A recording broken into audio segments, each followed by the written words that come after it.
The galaxy was dying, and everyone knew it. Ambassador Kethvara stood in the great hall of the Galactic Council. Her blue skin flickered with worry patterns that all the other aliens could see. Ow. Around her, representatives from 1,000 different worlds whispered in fear. Some looked like floating jellyfish. Others were made of pure light. A few resembled giant flowers that walked on root legs. But they all shared the same terror. The enemy was coming. They called it the Void Swarm, and it ate everything in its path.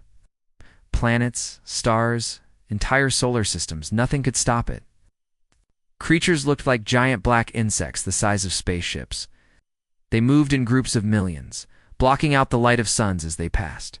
Kethvara had seen the reports. The ocean world of Aquatica was gone. The crystal cities of New Zephyr had been crushed to dust. The peaceful trading posts along the spiral arm were now empty space filled with floating debris. "We have tried everything," she said to the council. Her voice carried across the hall through translation devices that turned her words into sounds each species could understand. Oh. "Our best weapons do nothing. Our strongest shields break like paper. Our fastest ships cannot outrun them." A representative from the flower people swayed on his roots. "What about the mind weapons? The ones that can control thoughts?" "They have no minds to control," Kethvara replied. "Or rather, they all share one mind. When we attack their thoughts, they simply grow stronger." The hall fell silent. Outside, the great windows, they could see the stars. But everyone knew that each day there were fewer stars shining. The Void Swarm was eating the light itself. An old being made of living metal spoke up. His name was Core-7, and he had lived for 10,000 years. "There must be someone who can help us. Somewhere in this galaxy, there must be a species advanced enough to fight these monsters." Kethvara nodded slowly. "Our deep space sensors have found something. Far out on the edge of the galaxy, there is a small yellow star. Around it orbits a blue world. A world that should not exist." She pressed a button, and an image appeared above the council. It showed a planet covered in blue oceans and green and brown land. White clouds swirled around it. "According to our measurements, this world is what we call a Class 12 death planet. Gravity is so strong it would crush most of us. The atmosphere is filled with a gas that burns through metal. The weather systems are violent beyond belief.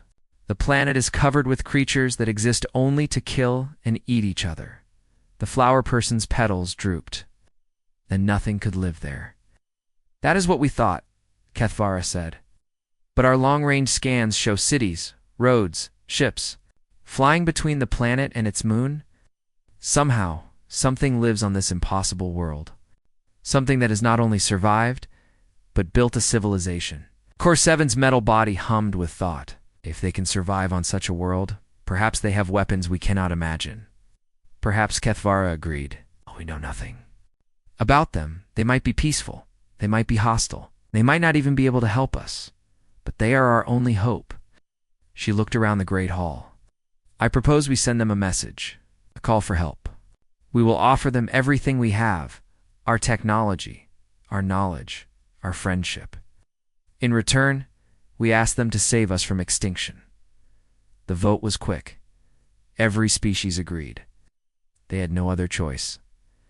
3 days later, the most powerful transmitter in the galaxy sent a message toward the small blue world. The message was simple and desperate.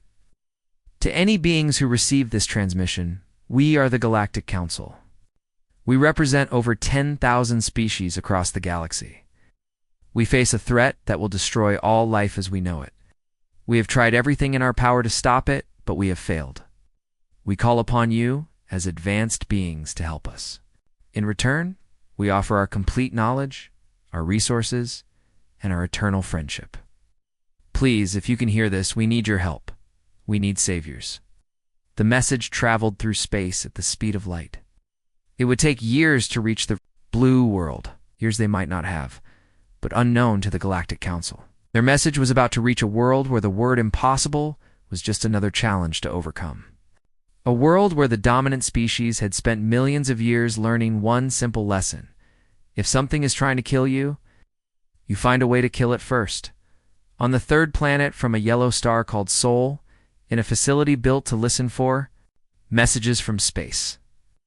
Dr. Sarah Chen was drinking her morning coffee when the computer started screaming.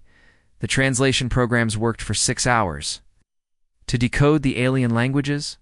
When they finished, Sarah stared at her screen in shock. She picked up her phone with shaking hands. "Get me the President," she said, "and the Secretary of Defense, and the Joint Chiefs of Staff." She paused, looking at the galactic map showing the spreading darkness of the void swarm. "Tell them it's about aliens, and tell them the aliens are asking for our help." What the Galactic Council did not know was that they had just asked for help from a species that had spent its entire existence learning how to wage war. A species that had looked at every predator on their deadly planet and decided to become the apex predator. Species that had turned warfare into an art form, a science, and sometimes as a hobby. The humans were about to answer their call for saviors. But salvation, the galaxy would soon learn, sometimes came with teeth. 6 months later, Ambassador Kethvara floated in her protective suit aboard what the humans called a battleship. She had never seen anything like it. The ship was enormous, bigger than most space stations. But it was not the size that frightened her. It was the way it was built. Every surface looked like it was designed to survive being shot, burned, crushed, or blown up. The metal was so thick that her scanner could not read through it. The corridors were wide enough for vehicles to drive through. Even the lights were protected behind armored glass. "Welcome aboard the Indomitable," said Admiral Rodriguez. She was a small human female with gray hair and calm eyes. But Kethvara's sensors detected muscle density that should have been impossible. The human moved easily in gravity that would flatten most aliens into paste. "Thank you for coming so quickly," Kethvara said through her translator. "We had hoped that perhaps a few of your science vessels might science vessels." The Admiral laughed. It was not a cruel laugh, but it made Kethvara nervous anyway. "Ambassador, I think you misunderstood our response. We didn't send scientists. We sent the Third Fleet." Kethvara looked around the room they had entered. It was clearly designed for planning battles. Holographic displays showed ship positions and weapon ranges. The chairs were bolted to the floor. Everything looked like it was built to keep working even if the ship was being attacked. "How many ships did you bring?" Kethvara asked. "Just 1,200, Admiral Rodriguez said casually.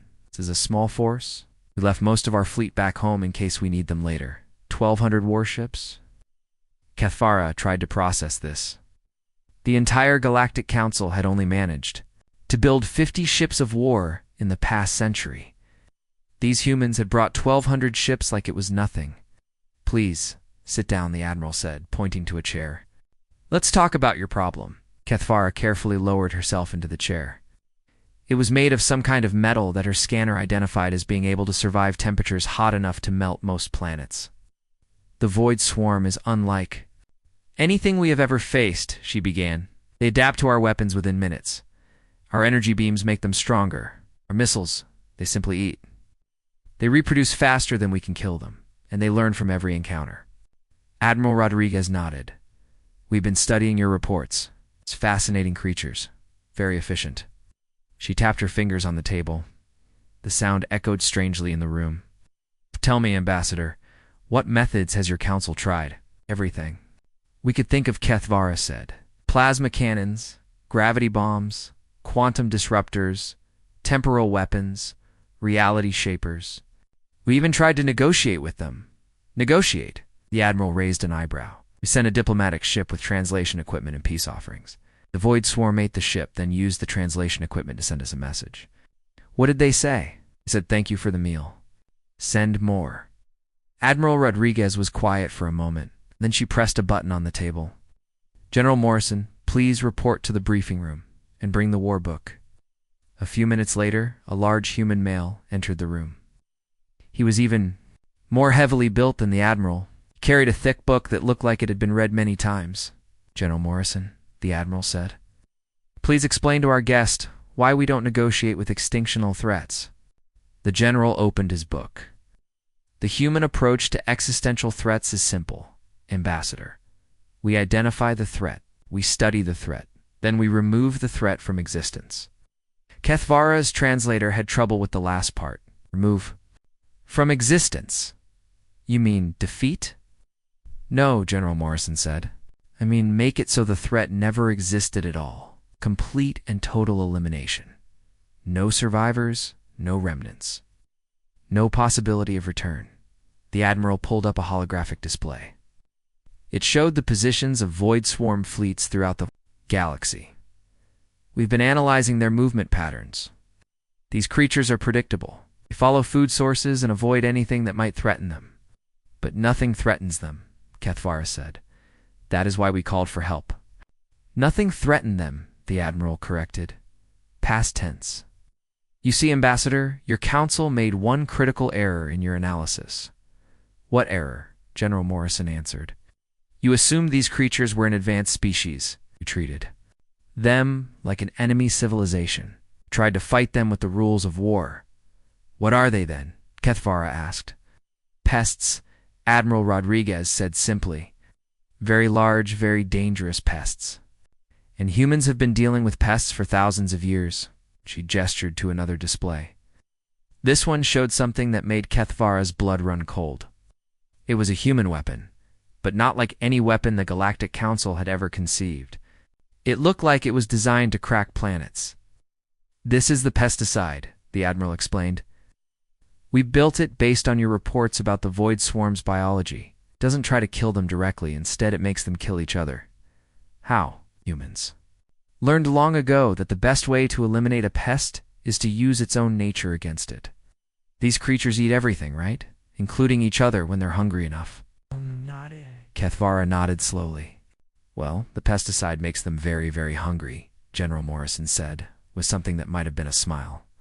But only for each other. The Admiral stood up. We'll be testing this in the Kepler system tomorrow. Void Swarm has a small fleet there, only about 10,000 ships. 10,000 ships is not small, Kethvara protested. For us it's barely worth mentioning, Admiral Rodriguez said. We're sending one destroyer to handle it. One ship against 10,000? Ambassador, the Admiral said gently, I think. You still don't understand what you've asked us to do. You called for saviors, but humans aren't saviors. We're survivors. And the way we survive is by making sure that anything that threatens us doesn't survive. She walked to the window that showed the stars outside. These Void Swarm creatures have been eating your galaxy for years. They think they're at the top of the food chain. She turned back to Kethvara. They're about to learn that humans didn't. Climb to the top of the food chain on the deadliest planet in the galaxy by being peaceful. Kethvara felt something she had never experienced before. It was not quite fear and not quite hope. It was the feeling of watching a predator that was bigger than the thing that had been hunting you. What do you need from us? She asked quietly. Just stay out of our way, Admiral Rodriguez said. This won't take long. Captain Sarah Kim stood on the bridge of her destroyer, the Relentless. Through the main screen, she could see the Kepler system ahead. It should have been beautiful. 3 planets orbited a bright yellow star, and 2 of them had once been home to millions of peaceful aliens. Now the system was black with Void Swarm ships. Contact Admiral Rodriguez, Sarah said to her communications officer. Tell her we're in position. Aye, Captain, came the reply. Admiral says to proceed with the test. She also says to remember this is being broadcast to the entire Galactic Council, Sarah nodded. Half the galaxy was watching through long-range sensors. The aliens wanted to see what humans could do against an enemy that had defeated every other species in the galaxy. Tactical. What are we looking at? Sarah asked. Lieutenant Chen checked his displays. Approximately 12,000 Void Swarm bioships. Captain. They range in size from fighter craft to battleships. They're feeding on the planet's metal cores. Standard swarm formation. Sarah studied the enemy fleet. The Void Swarm ships looked like giant black insects made of living metal. They moved in perfect coordination, like parts of a single organism, which according to human intelligence, they basically were. Any response to our presence? She asked. They're ignoring us, Captain. Probably don't consider one ship a threat. Sarah smiled. They're about to learn better. Weapons? Load the pesticide warheads. Pesticide loaded and ready, Captain. pesticide was humanity's answer to an enemy that adapted to everything.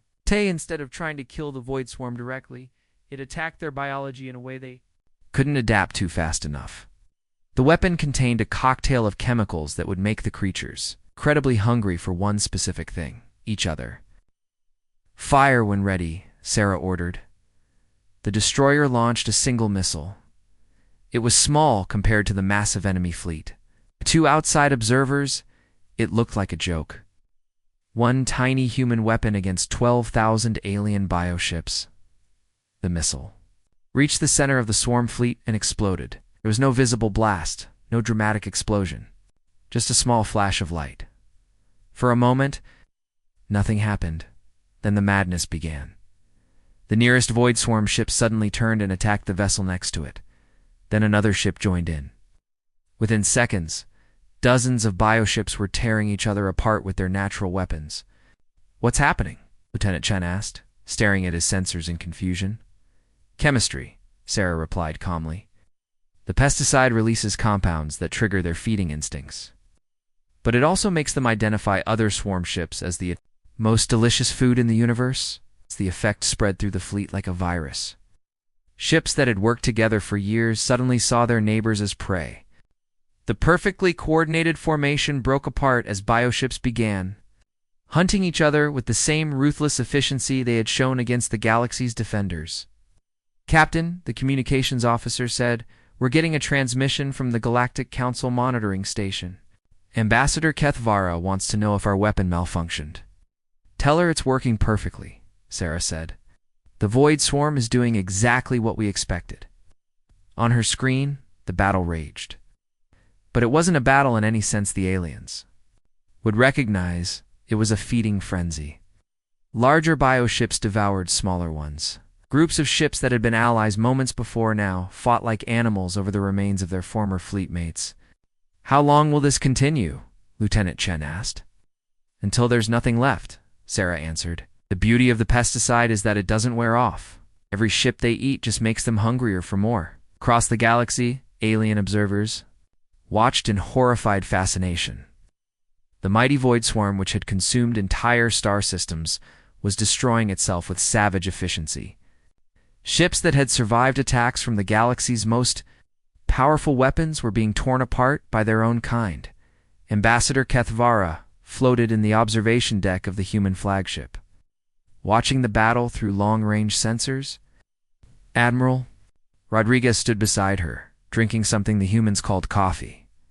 "This is impossible," Kethvara whispered. "How did you know they would do this?" "Because we studied them," the Admiral replied. "Your people tried to fight them like they were a military force. But they're not. They're a biological weapon. Biological weapons always have biological weaknesses. But they adapt to everything. Not to their own nature," Admiral Rodriguez said. "These creatures are programmed to eat. It's what they do. We just convinced them that the most nutritious food in the universe was each other." On the screen, the number of void swarm ships continued to drop. 12,000 became 10,000, then 8,000, then 5,000.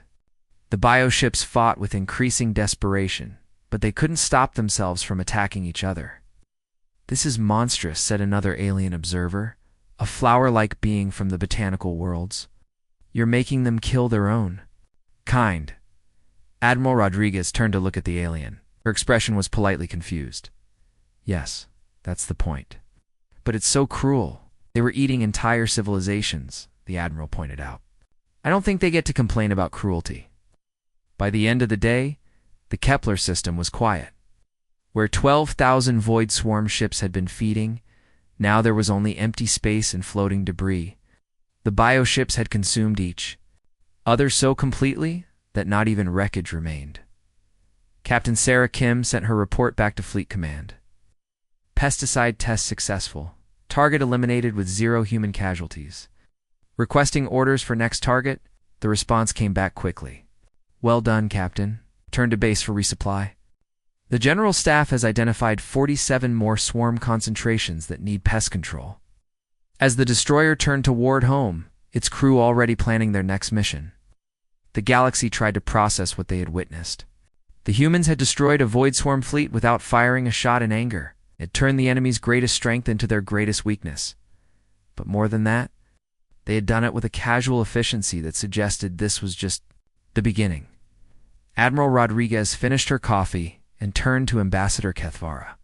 That was just a small test, Ambassador. A proof of concept. We have much more effective weapons for the larger swarm fleets. More effective?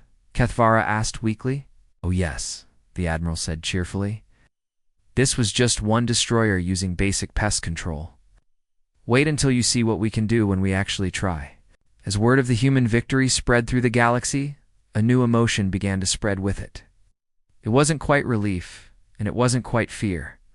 It was the sudden understanding that the humans weren't just another species asking to join galactic civilization. They were something else entirely. Something that saw the galaxy's greatest nightmare as nothing more than an annoying pest problem that needed solving. And they were very, very good at solving problems. The news spread across the galaxy faster than light itself. The humans had not just defeated a Void Swarm fleet, they had made it destroy itself. Within days, every species in the Galactic Council was talking about the impossible victory in the Kepler system. But the humans were not celebrating. They were working. Dr. Elizabeth Reeves stood in the laboratory aboard the research ship Darwin. Around her, teams of human scientists studied captured Void Swarm specimens in ways that made alien observers very uncomfortable. The creatures were still alive, contained in special chambers that prevented them from calling for help. Fascinating, Dr. Reeves said, making notes on her tablet. Their cellular structure adapts to energy weapons by becoming more efficient at absorbing that specific energy type. But look what happens when we introduce conflicting adaptation signals. On the screen, a Void Swarm specimen writhed in confusion as its body tried to adapt to two different energy types at the same time. The creature's cells began fighting each other, creating internal damage that spread throughout its body. Ambassador Kethvara watched from behind protective glass. She had come to observe human research methods, though she was beginning to regret that decision. Is this necessary? She asked Dr. Reeves. The creature appears to be in pain. Pain is a useful data point, the doctor replied, without looking up from her work. These specimens attacked and consumed the Rigel colony last month. 3 billion people died. Not particularly concerned about their comfort, the human approach. Research was unlike anything the Galactic Council had ever seen. Where alien scientists studied enemies to understand them, human scientists studied enemies to find better ways to kill them. We've identified 17 different biological vulnerabilities, Dr. Reeves continued. The pesticide was just the simplest one to deploy. We're working on much more creative solutions. She gestured to another containment unit.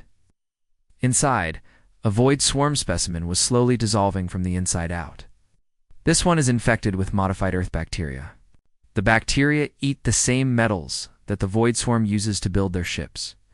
But the bacteria reproduce faster than the aliens can adapt to them. Kethvara stared in horror. You're using diseases as weapons? Biological warfare, Dr. Reeves said cheerfully. Humans have been perfecting it for thousands of years. We're very good at it. Meanwhile, in another part of the galaxy, Captain Marcus Stone stood on the bridge of the heavy cruiser Vengeance. His ship was one of 50 vessels approaching the Void Swarm's main staging area in the Andromeda approach. Intelligence estimated over 1 million bioships were gathered there. Captain, his tactical officer reported. Long-range sensors confirm. The enemy fleet size. 1.3 million vessels ranging from fighters to dreadnoughts. They appear to be preparing for a major assault on the core worlds. Perfect timing then, Captain Stone said. Communications? Open a channel to all ships. Let's give our alien friends a proper demonstration. Human fleet spread into attack formation. But instead of the careful defensive formations favored by Galactic Council forces, the humans arranged themselves in what could only be described as an aggressive hunting pattern. All ships, Captain Stone announced. This is not a battle. This is pest control on an industrial scale. Execute Operation Thunderbolt. What happened next would be studied by military historians for centuries. The human ships did not attack the Void Swarm fleet directly. Instead, they fired special missiles into the nearby star. The missiles contained a payload that Dr. Reeves had personally designed. When they hit the star's surface, they caused a very specific type of solar flare. The flare struck the Void Swarm, fleet with radiation that their bioships had never encountered before. It was not harmful to them directly, but it activated dormant genetic sequences in their DNA. Sequences that made them believe they were back on their home world, preparing to reproduce. "What's happening?" asked Admiral Z.H. Call of the Luminal Defense Force, observing from a safe distance. "Mating season," Captain Stone replied calmly. The Void Swarm bioships began to change. Their weapons disappeared as their bodies shifted into reproductive mode. Male ships started competing with each other for the attention of female ships. Female ships became passive, focused only on finding suitable nesting sites. Within hours, the terrifying alien fleet had turned into something that looked more like a nature documentary. Bioships chased each other in elaborate courtship displays. Others fought over territory. Many simply shut down completely, entering a reproductive hibernation that would last for months. "This is impossible," Admiral Z.H. Call whispered. "Did you know they would do this? We studied their biology," Captain Stone explained. "Every species has a reproductive cycle. Even these creatures must reproduce somehow. We just found the right trigger to activate it at the wrong time." The human fleet moved through the confused Void Swarm like farmers harvesting crops. The bioships lost in their reproductive programming barely noticed as human weapons carefully eliminated them one by one. But the humans were not satisfied with simple victories. They wanted to send a message. Dr. Yuki Tanaka, now the fleet's psychological warfare specialist, had convinced the captured Void Swarm specimens to broadcast a signal to their home territory. The signal contained a simple message in the swarm zone. Biochemical language. "Earth remembers," the message said. "Earth is coming." The transmission was picked up by Void Swarm forces across 3 galactic arms. For the first time in their species' history, the bioships experienced something they had no programming to handle: fear on distant worlds. Void Swarm queens received reports that made no sense. Entire fleets were vanishing. Others were turning on each other or shutting down completely. And somewhere in the darkness, a new predator was hunting them. Admiral Rodriguez watched the reports come in from her command ship. Each victory was more complete than the last. The humans were not just winning battles. They were systematically dismantling the Void Swarm's ability to function as a species. "How many fleets have we eliminated?" she asked her aide. "Major concentrations, Admiral. Approximately 8 million bioships total, and we've only been at this for 3 weeks. Ambassador Kethvara floated nearby, studying the tactical displays with growing unease. "Admiral, at this rate, you will completely destroy the Void Swarm within a few months." "That's the plan," Admiral Rodriguez replied. "Is there a problem?" "With that, it's just ... so final. Your species seems to approach warfare as a form of problem solving. When you decide something is a threat, you don't just defeat it. You remove it from existence entirely." The Admiral considered this. "Ambassador, humans come from a world where everything is trying to kill us. We learned a long time ago that when something threatens our survival, half measures don't work. You eliminate the threat completely, or it comes back stronger." She gestured toward the tactical display showing Void Swarm positions throughout the galaxy. Every day there were fewer red marks on the map. "Your council called for saviors," she continued. "But that's not what we are. We're not here to save you from the Void Swarm. We're here to make sure the Void Swarm never threatens anyone ever again." As the human fleet prepared for its next operation, word of their victories continued to spread. But with the relief came a new kind of fear. Galaxy was beginning to understand that they had not just found allies, they had unleashed something that approached warfare not as politics by other means, but as applied extinction. The Void Swarm had learned to fear humans. Soon the galaxy would wonder if perhaps they should too. 6 months after the first human victory, the galaxy was silent. Not the peaceful silence of safety, but the strange quiet that comes after a storm has passed, and everyone is afraid to make noise. The void swarm was gone.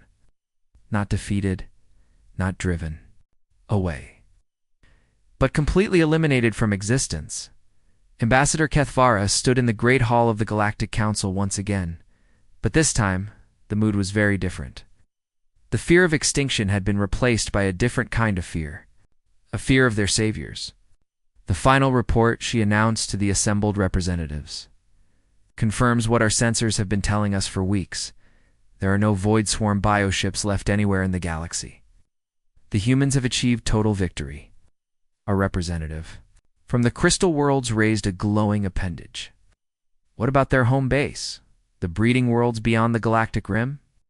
Kethvara's colors shifted to deep blue, the shade her species showed when delivering terrible news. The humans found those two 3 weeks ago. Admiral Zhang took a fleet to investigate the source of the void swarm.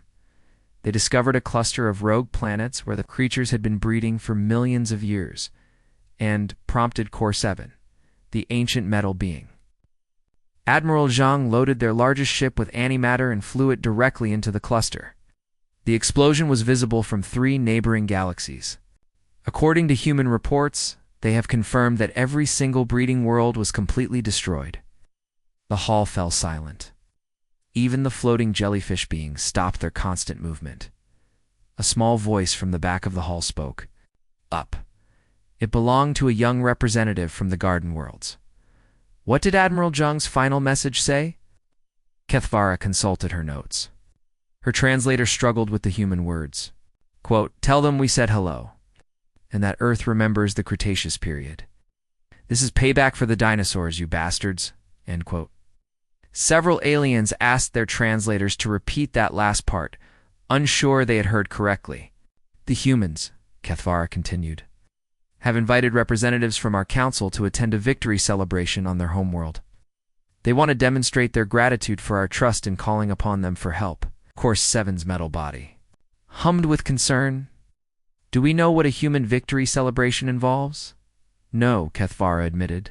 Right? But they assure us it will be educational. 2 weeks later, a small delegation of aliens found themselves approaching the blue world that had somehow produced the galaxy's most efficient killers. Earth looked peaceful from space. White clouds swirled over blue oceans and green continents. It was hard to believe this was the homeworld of a species that had just committed successful genocide against the galaxy's greatest threat. Ambassador Kethvara was part of the delegation. As their ship entered Earth's atmosphere, she studied the surface below. Cities covered the land, connected by roads and communication networks. Ships moved between the planet and its moon. Everything looked so normal, so civilized. Welcome to Earth, said Admiral Rodriguez as they landed. Met them at what humans called an airport, surrounded by military honor guards. We hope you enjoy your visit. The victory celebration was held in a place called Washington, D.C., in a building the humans called the Pentagon. As the alien delegates were led through the corridors, they noticed something disturbing. The walls were covered with images of human military history, battles, weapons, victories. Thousands of years of warfare displayed like art. Humans, explained General Morrison as he guided the tours, have been fighting wars since before we learned to write. We have fought each other, our environment, predators, diseases, natural disasters, and now alien threats. War is not something we do. War is what we are. They were shown the Hall of Victories, where humans had recorded every major military success in their history. The defeat of the Void Swarm was already there. It's displayed alongside victories against something called Nazi Germany. It's a conquest of diseases like smallpox and the elimination of various predator species on Earth. You catalog all your wars? Asked the representative from the Peaceful Collective. We cataloged all our victories, corrected Admiral Rodriguez. Failures we study privately to make sure they don't happen again. The formal ceremony took place in a great auditorium.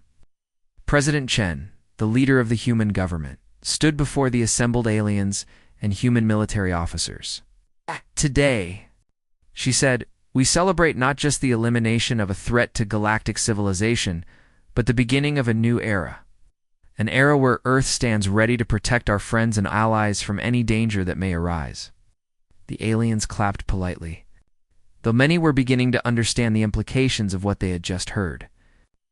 "We have prepared gifts," President Chen continued, "to show our appreciation for the trust you placed in us." The first gift was a complete database of human military technology, freely shared with all council species. The second was a detailed analysis of void swarm biology, including 17 different methods of extinction that could be applied to similar threats. The third gift made several aliens faint. "We have established permanent monitoring stations throughout the galaxy," the president announced.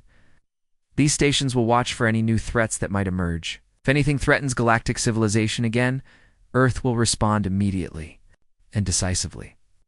After the ceremony, Kethvara found herself alone with Admiral Rodriguez in a quiet garden outside the Pentagon. "Your people," she said carefully, "they seem to view this victory as just the beginning of something." Admiral Rodriguez nodded. "The galaxy is a dangerous place, Ambassador. We've learned that now. The Void Swarm was just one threat. There might be others out there. Bigger threats. Worse threats.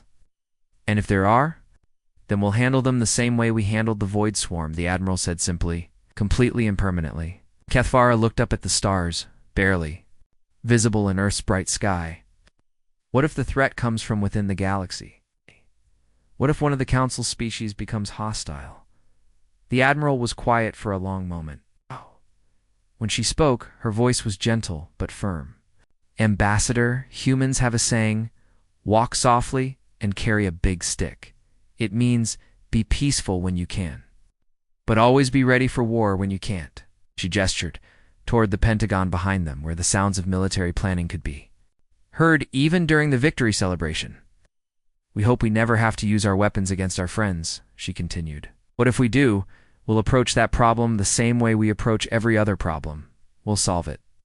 As the alien delegation prepared to return to their homeworlds, they carried with them reports that would reshape galactic politics forever. The Void Swarm was gone, but in its place was something that might be even more dangerous. A species that had turned warfare into an art form and seemed to genuinely enjoy solving problems with violence. On their way home, Core-7 asked the question that was on everyone's mind. What have we done? Kethvara watched Earth shrink behind them. "Called for saviors," she said quietly, "and we got them. The question now is, who's going to save us from our saviors?" The galaxy was safe. Everyone just hoped it would stay that way, and that humanity would never decide that galactic civilization itself was a problem that needed solving in the depths of space.